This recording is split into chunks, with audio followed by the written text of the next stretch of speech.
Oui, merci beaucoup d'avoir accepté notre invitation. Alors, D'accord.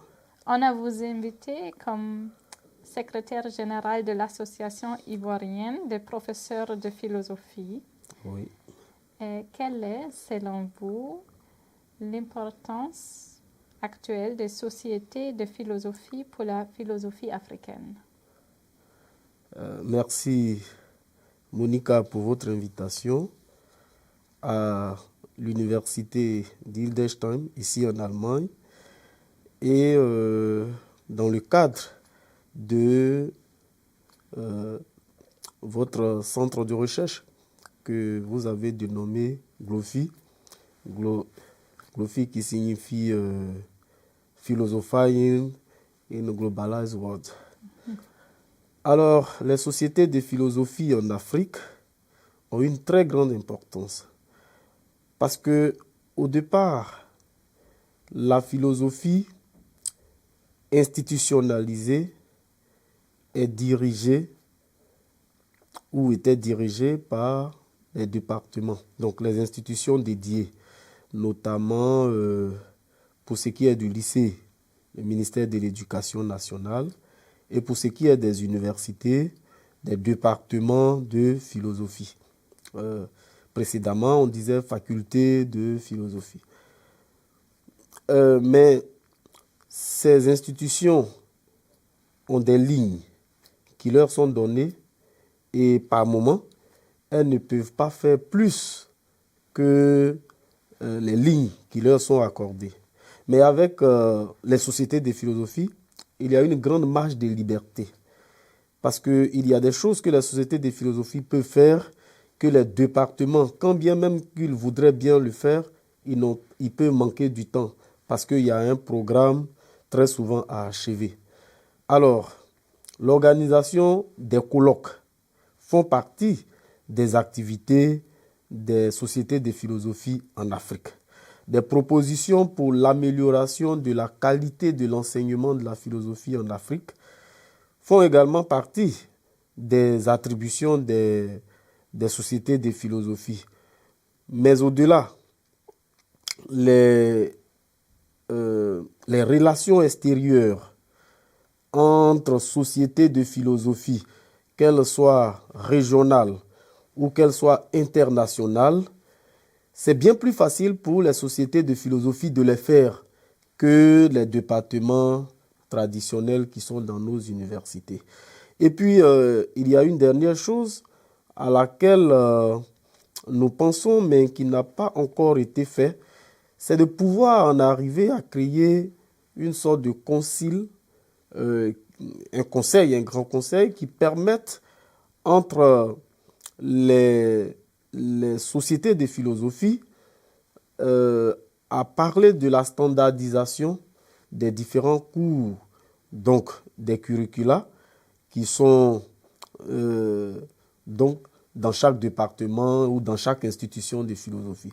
Réussir à faire des propositions dans le sens donc de la standardisation, de sorte qu'en Afrique, quand tu quittes la Côte d'Ivoire, tu vas au Bénin, au Togo, nous partageons là déjà la même langue, mais il y a une sorte de matière transversale qui puisse être enseignée dans ces universités ou des institutions de philosophie de façon standard. Cela existe en mathématiques. Il y a une société africaine de mathématiques.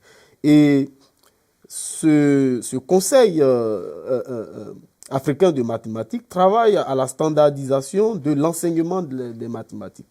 Donc voilà par exemple une perspective dans laquelle on pourrait orienter les sociétés de philosophie en Afrique. Voilà. Merci beaucoup Merci. pour aussi l'explication. D'accord. J'aimerais vous demander, parce que dans vos publications, dans votre recherche, j'ai vu une préoccupation avec les technologies nouvelles, le numérique, les espaces digitaux. Quel impact ont ces nouvelles technologies sur la philosophie ou plus précisément la philosophie ivoirienne? Alors, sur cette question, il y a de mon orientation, de mon engagement intellectuel euh, au niveau des technologies émergentes. Il y a une petite histoire derrière. J'ai fait une série scientifique au lycée. Voilà. Et j'étais très bien en sciences, en mathématiques comme en biologie. Et j'avais voulu faire la médecine dès le départ. Et après le bac, malheureusement, ma note en SVT, c'est les sciences de la vie et de la terre, donc en biologie de façon générale, ma note elle n'était pas bonne. Et du coup, la Commission nationale d'orientation m'a affecté en philosophie, là où j'avais eu une bonne note.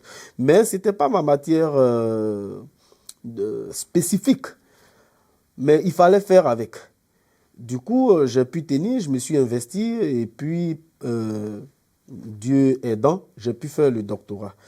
Et donc, l'orientation, déjà même au niveau du master, j'ai décidé de travailler sur la philosophie de la technique. Donc, avec Heidegger, qui a écrit Question de la technique. Et je me sentais un peu dans mon passé. Au moins, j'abordais quelque chose de concret tel que je l'avais étudié au lycée et je l'avais envisagé au supérieur. Après, le 2A, je l'ai fait sur Jacques Ellul, qui est un auteur français, qui a écrit La technique ou l'enjeu du siècle et le système technicien. Et j'ai continué sur Jacques Ellul sur la même question. Bien après mon recrutement, j'ai été affecté à l'université Alassane Ouattara de Bouaké. J'ai été recruté là-bas. Ben, là-bas, ils ont une chaire UNESCO de la bioéthique. Et c'est une chaire mondiale. J'ai donc voulu tirer profit de ce que j'avais voulu faire dès le départ, donc qui se présentait à moi dans cette université-là. Mes recherches portent donc sur les technologies émergentes, l'éthique des technologies, naturellement les questions d'euthanasie, les questions de robotique militaire, les questions d'intelligence artificielle, les questions d'insémination artificielle, etc. Il y en a plein, c'est ce genre de questions, pour rendre la philosophie un peu plus pratique. Voilà, parce que l'Afrique en a besoin. Il y a une sorte de philosophie théorique, fondamentale, qui a sa place, et que j'aime d'ailleurs. Mais en même temps, les questions sont dynamiques. Le monde évolue, le monde change.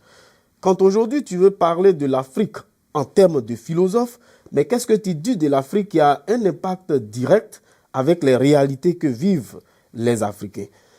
Alors, les réalités que vivent les Africains aujourd'hui, c'est que l'Afrique est en choc, est en crise avec les technologies émergentes. Elle n'a pas d'outils éthiques ou elle n'a pas d'outils intellectuels pour penser, pour aborder ces problèmes qui arrivent avec la question de l'euthanasie, avec tant d'autres questions, naturellement, de la robotique sexuelle, par exemple, qui, pour les Africains, ça choque leur tendance naturelle, leur morale traditionnelle de voir les choses. Mais il faut des penseurs pour leur dire qu'il y a une nouvelle dynamique et que ces questions, ils ne pourront pas les fuir. Ils devront les affronter et trouver les solutions qu'il faut pour ne pas que la société soit dépassée par ces questions-là. Et donc voilà pourquoi j'ai fait ce choix et que j'enseigne cela. Et à l'occasion, quand j'ai des conférences, je m'en vais pour en parler. Ben, je suis chrétien. Dans mon église, je suis souvent invité, même sur ces questions, parce que l'église même a un problème aujourd'hui avec ces questions. Voilà. La question des fins de vie, des soins palliatifs. Mais il n'y a pas que seulement ça. Moi, je remercie notre ministère de la Santé et de l'hygiène publique qui, cette année, nous a invités au travers de l'INFAS. L'INFAS, c'est notre école de formation des infirmiers, sages-femmes, techniciens des laboratoires, qui a fait appel à nous pour pouvoir enseigner, entretenir les élèves infirmiers, sages-femmes en formation sur ces questions. parce que ces questions impliquent des questions d'ordre médical aussi. Ce sont des questions d'éthique médicale. Et donc, en tant qu'experts, nous avons eu l'occasion aussi d'entretenir on va dire, les élèves infirmiers sur la question. Mais voilà un peu l'impact direct, comme vous avez demandé, comment est-ce que cela peut aider l'Afrique? Voilà l'impact direct du choix d'une telle philosophie en Afrique. Merci, oui. C'était très clair et pertinent. Merci. J'aimerais revenir à notre centre ici à Hildesheim. D'accord. Dans notre travail, nous sommes très conscients des inégalités au sein de la discipline de la philosophie. Donc, il y a des inégalités entre les différentes régions du monde, mais aussi entre des langues, mais aussi des sexes. Donc, comment abordiez-vous ces problèmes? La question de l'inégalité entre genres en matière de philosophie, elle ne date pas d'aujourd'hui. Je dirais qu'elle est d'abord une question historique. Voilà. Ensuite, elle est une question politique. Historiquement, l'histoire de la culture occidentale, avec les premiers philosophes que nous connaissons, ne met pas en exergue des philosophes femmes, par exemple. Quand bien même que l'Antiquité en a connu, donc on a presque 2000 ans d'histoire, ou sinon 3000 ans d'histoire occidentale. Parce que quoi qu'on dise, la philosophie, elle est d'origine occidentale. Voilà. Et du point de vue de sa naissance, de sa vulgarisation, surtout du point de vue de sa vulgarisation mondiale. Aujourd'hui, chaque peuple dit qu'il avait sa philosophie, mais la vulgarisation de la philosophie, elle est d'abord occidentale, avant que chaque peuple ne vienne revendiquer sa part de philosophie. Bien, donc cette tradition occidentale de la philosophie ne met pas en exergue les femmes. Et naturellement, cela va avec l'évolution même de la société. Mais c'est avec des penseurs tels que Olympe de Gouges, mais déjà à la Renaissance, Christine de Pisan, que la voix féminine a commencé à porter. Et tout près de nous, des penseurs comme Simone de Beauvoir, avec donc les suffragettes au niveau de l'Angleterre et tout, on a commencé à voir les premières vagues féminines et puis bon, aujourd'hui, le combat, il continue. Mais je pense que historiquement, cela a fait que l'enseignement et l'étude de la philosophie a échappé aux femmes. Voilà. Donc, historiquement, cela va avec, ce problème vient avec l'évolution même du monde. Ça, c'est un de deux. Il y a la dimension politique dont j'avais parlé. Traditionnellement, il y a un certain nombre d'emplois qui étaient envisagés pour les femmes ou délégués aux femmes. Et malheureusement, la question d'ordre intellectuel d'une femme qui prend part au débat intellectuel pour pouvoir, par sa pensée, orienter l'ordre du monde, être une maîtresse d'idées, n'a pas été valorisée politiquement.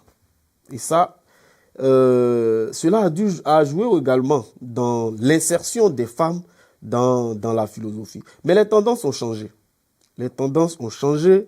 Et quand je le dis, il faut retourner 100 ans en arrière autour. Quand je dis les tendances ont changé, ce n'est pas aujourd'hui en fait. Il faut retourner 100 ans en arrière.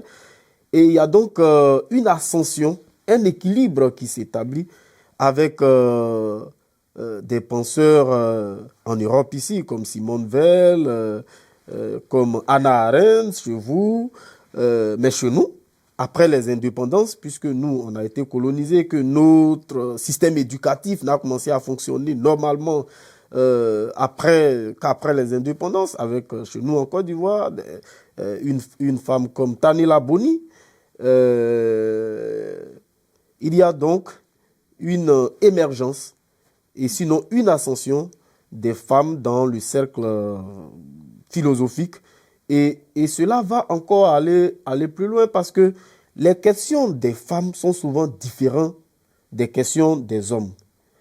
Elles ont donc l'avantage d'aborder eux-mêmes leurs propres problèmes du monde d'abord et ensuite venir aborder tous les problèmes que naturellement tout le monde aborde. Voilà, moi j'ai souvent dit que il est difficile pour un homme, par exemple, quand il veut aider les femmes ou il veut être féminine, il est difficile pour lui. Il n'est pas femme déjà. Il ne sait pas intimement et fort intérieurement ce que la femme vit, ce qu'elle vise. Il ne peut qu'entendre cela des femmes ou voir et d'expérience peut-être en parler. Il ne peut qu'avoir lu et alors en parler. Mais la femme, elle voit le monde de sa propre manière. Elle vit le monde intimement. Et donc, il y a cette extériorisation de ce qu'elle vit du domaine de la philosophie. C'est ce que les gens appellent féminisme souvent. Moi, je ne lui donne pas forcément le terme féminisme. Mais bon, globalement, c'est ce qu'on dit. Mais après, comme je l'ai dit, après les questions d'ordre féminin, il y a des questions communes à tous dans lesquelles les femmes donc peuvent prendre place. Et je pense que cela va aller encore plus en avant. Merci pour aborder cette question d'inégalité du genre. Revenons à la question des langues, parce qu'on a cette conversation en français, mais je crois que vous parlez aussi d'autres langues africaines. Bien sûr. Je voulais vous demander s'ils ont aussi une place dans votre travail philosophique. Mais tout d'abord, quelle langue africaine parlez-vous? Bien sûr. Alors, je suis de la Côte d'Ivoire et de l'ouest de la Côte d'Ivoire. Mon père, il est bété et ma mère, elle est ban. Ban, mais les Français, ou on va dire les colons, ont donné le nom Gagou à ce peuple-là. Donc, voici les deux peuples dont je suis issu. J'ai grandi avec ma maman et donc j'ai appris avec ma grand-mère parce que ma maman, et là c'est pour la petite histoire, elle était jeune élève quand elle m'a fait, donc elle allait poursuivre ses études. Et donc elle m'a laissé avec la grand-mère et puis bon, bien après, je rejoins mon père. Du coup, avant de partir, je maîtrisais la langue ban. Et quand j'arrive chez mon père, lui il est bété, tout le monde est bété, je fais quelques dizaines d'années là aussi et je maîtrise le bété. Du coup, j'ai les deux langues que je parle. Mais au-delà, les questions que je viens d'aborder concernant les orientations de mes travaux se font dans un contexte socio-culturel africain. Ça ne donnera pas grand-chose que moi je sois bété ou ban, ivoirien, que je parle d'euthanasie, mais tel que vous la vivez ici. Ça ne donnerait pas un impact direct, moi, à mon peuple. Ça n'aurait pas un impact direct sur mon peuple.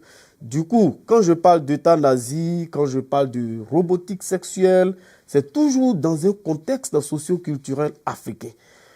Et naturellement, dans la plupart de mes ouvrages ou de mes textes que j'écris, vous verrez que la première partie est consacrée à la vision africaine de la chose d'abord. Et la seconde partie à la vision européo-centrée de la chose et le choc culturel qui en résulte. Et puis la dernière partie de mes travaux, c'est comment sortir de ce choc, de cette crise. Je prends un exemple, j'ai écrit un texte sur la robotique sexuelle. Et naturellement, le choix ou la propriété du corps telle qu'elle est pensée en Occident n'est pas la même chose qu'en Afrique. Et donc, j'ai dû exposer que le corps en Afrique, il est sacré et qu'on n'en fait pas ce qu'on veut et qu'il appartient au monde des dieux qui nous en fait don. Et le monde des dieux, c'est le monde formé par nos ancêtres et des pouvoirs qui règlent qui règle la vie elle-même. Et ce corps-là, tu en es juste donc le dépositaire, mais tu n'en es pas le propriétaire. Alors qu'en Occident, je suis mon corps, j'en fais ce que je veux. Bien sûr, je ne dis pas qu'il n'y a pas de morale, il y a des limites quand même à atteindre, mais ce que je veux en faire avec donc le concept du désir chez vous, le concept de la liberté chez vous, cela règle le problème de ce qu'on veut faire avec son corps. Mais le désir et la liberté dans la société ethno-tribale sont réglés dans l'ordre de la nature elle-même, de sorte que tu ne peux faire n'importe quoi, n'importe quand et avec n'importe où. Et quand je finis d'exposer cela, je mets en exergue le fait que cette tendance occidentale arrive aujourd'hui chez nous et que leur corps, tel qu'il était conçu dans la société africaine, sont en train de glisser vers la conception du corps dans la société occidentale.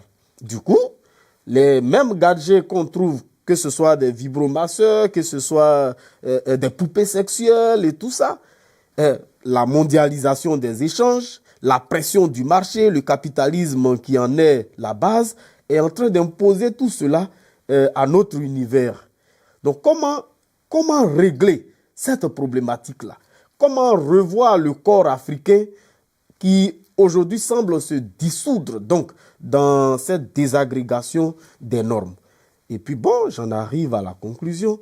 Et donc voilà un peu comment moi, quand je travaille sur ces questions, je les intègre dans mon vécu, je les intègre dans mon peuple et je les intègre dans la vision qu'a mon peuple. Mais surtout, le but, c'est que ma société avance de façon harmonieuse, que ma société ne perde pas ses repères et qu'elle se rappelle à tout moment qu'il y a une limite à toute chose. Parce que l'hubris est le mal. Il a été dénoncé dans la Grèce antique, donc dans la culture occidentale. Même quand la technique progresse de façon vertigineuse, les Occidentaux eux-mêmes se rappellent tout le temps que l'hubris, qui est la démesure, n'est pas bonne. Et c'est pour ça qu'il y a des colloques, il y a des conseils, il y a des réformes, que ce soit juridique, que ce soit bioéthique, que ce soit éthique, pour une coévolution, c'est-à-dire pour un accompagnement rationnel de l'avancée technologique. Et il faudra aussi que dans mon peuple, cet accompagnement qui est déjà activé au niveau même de l'Occident, cet accompagnement-là aussi soit présent dans les nouvelles technologies que nous recevons, madame. Ben voilà un peu. Ouais. Merci beaucoup pour cet échange. C'était un plaisir. D'accord, merci bien, madame. Merci beaucoup. C'est vraiment à vous le merci. Et merci de m'avoir invité. Je l'ai dit, je reste disponible. Je reste disponible. On s'échange déjà beaucoup les mails et les travaux à venir dont on a fait les projets tout à l'heure. Je suis entièrement disponible à revenir ou à faire des vidéoconférences ou pourquoi pas à vous inviter aussi en Afrique. Ben voilà un peu. On viendra avec plaisir. Merci beaucoup. Merci, madame.